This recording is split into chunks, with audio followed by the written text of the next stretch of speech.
You know how you make a small fortune in winemaking? You start with a big fortune.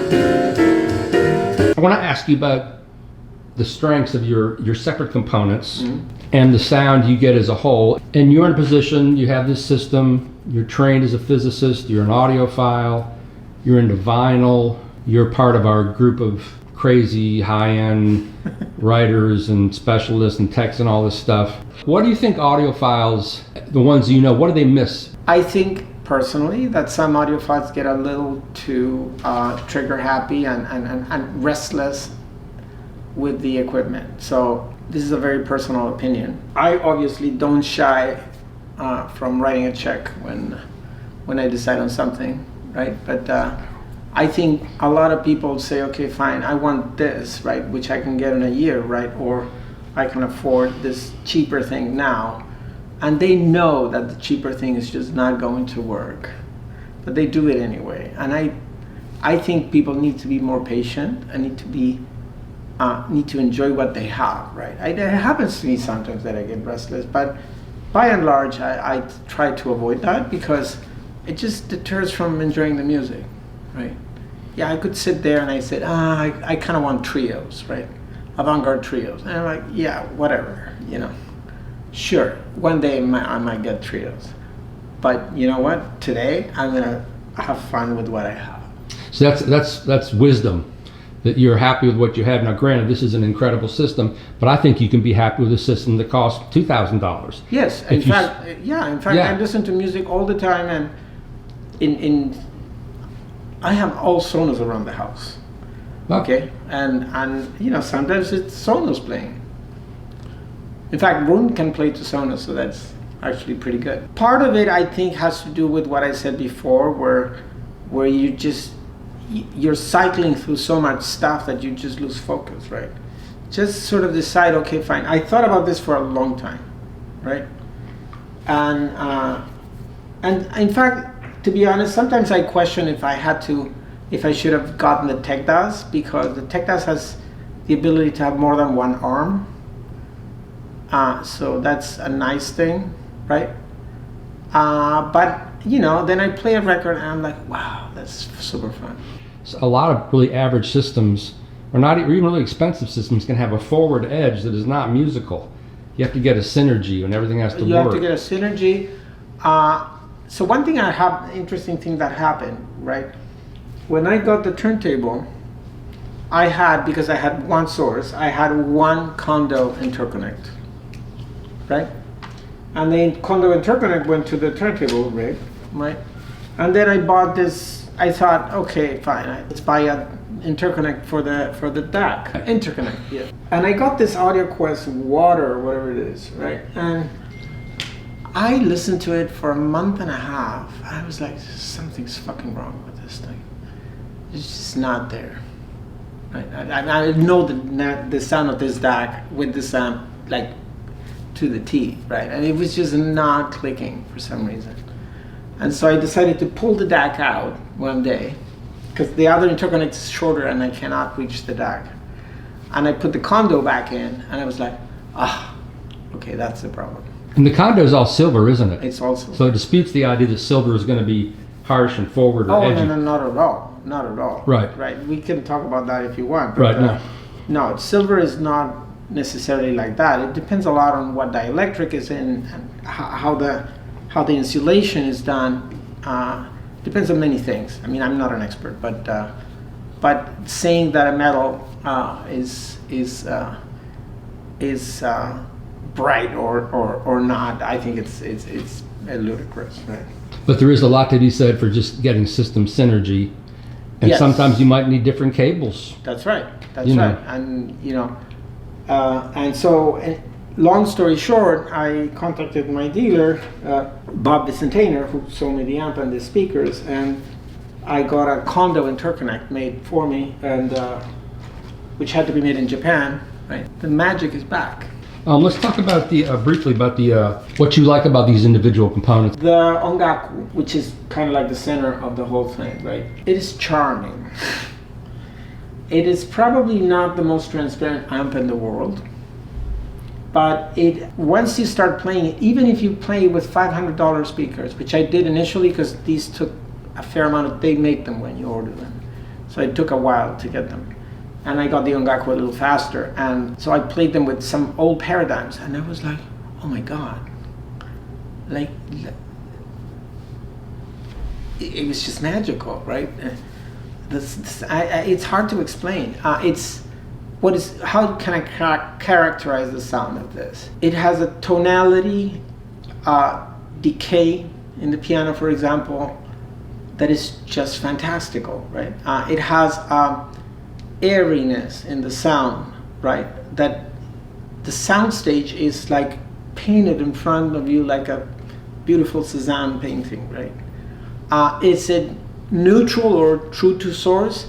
I have no idea, but it's beautiful, right? In fact, I would probably argue it's probably not as true to source as some good solid state, but you know, I honestly do not care. I mean, I connect with the music through this. Beauty. Right, it's beautiful. Not everything sounds beautiful, right? I like Rihanna, and I cannot play Rihanna on this because it's just screeching. A lot of hip hop just sounds horrible on a It's good just hi-fi. recorded terribly. I like SZA a lot, SZA. I mean, her records just sound like dog, man. It's just not recorded probably. they don't get it. It's weird. I don't know. But so that's what I like about ongaku. It has a charm. The sound is large, deep. It's like jumping into the ocean with a school of fish. Forgive him, even though. Stand by your man. Tell me about your turntable. What do I like about the sound?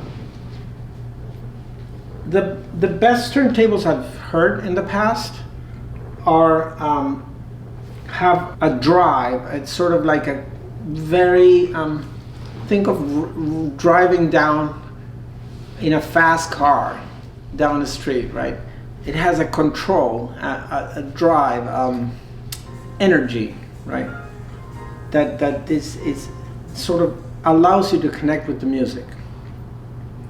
And it doesn't have to be rhythmic music or anything like that. There's just this sort of motion. I've heard some turntables that sound thin, very analytical, very precise, but on the thin side, and I hate that. It just does not speak to me.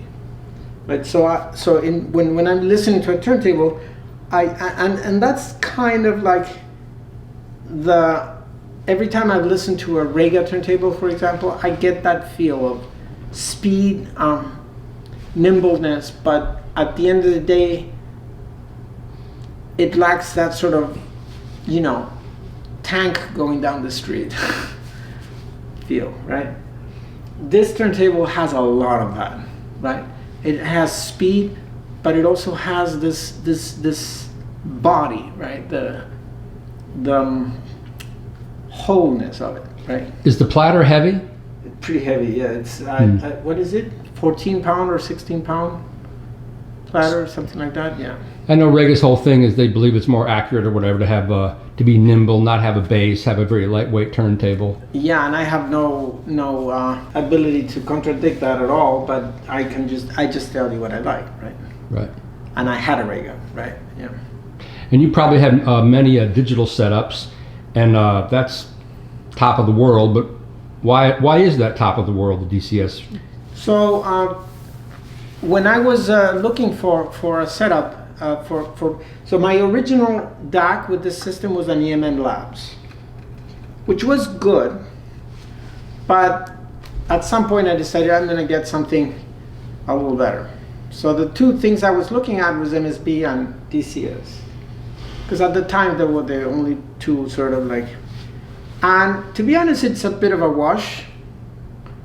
I found the DCS a little more charming.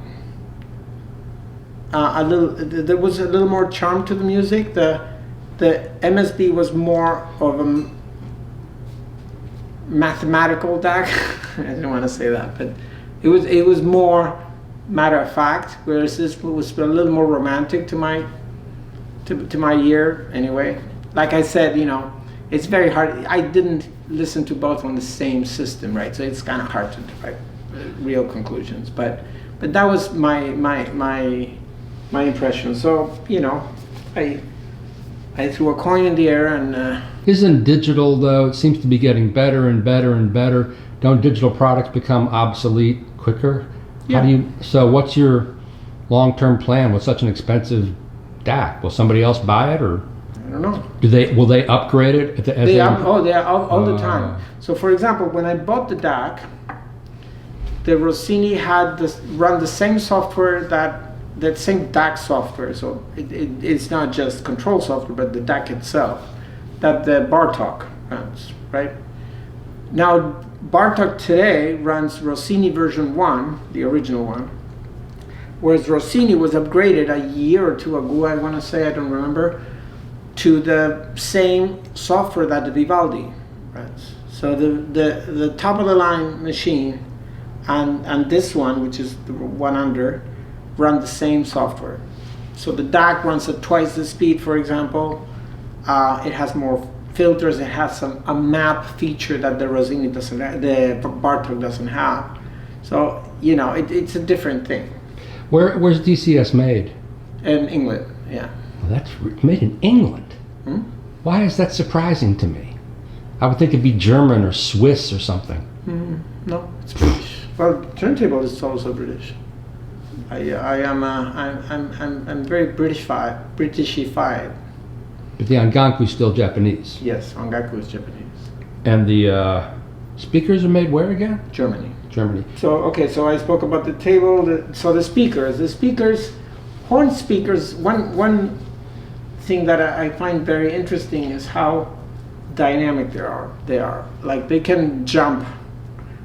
The sound can jump and effortlessly, right? And the reason is very simple. It's the horn loading. What it allows you to do is get a lot of sound out of very little motion in the speaker, right? And so it doesn't distort, right? When people show in videos and such these woofers moving up and out, I'm like, oh Jesus, that's gotta be distorting like hell, right?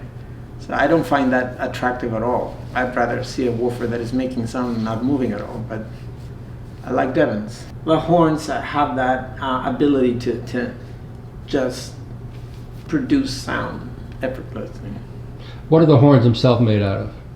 It's some sort of a, what do you call it? ABS plastic of sorts. It's the same material. My understanding is it's the same material that bumpers are made of.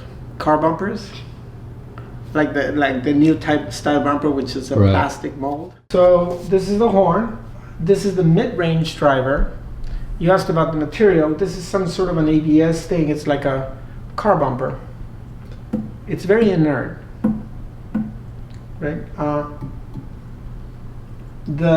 It's molded in some shape or form, right? The driver is in the back there. This is the tweeter. And this is the bass horn, as they call it. It basically is two 12-inch woofers in there with an amp in the back. And these are the Symposium basses. They really made a huge difference in the sound. Well, thank you so much, Miguel. Some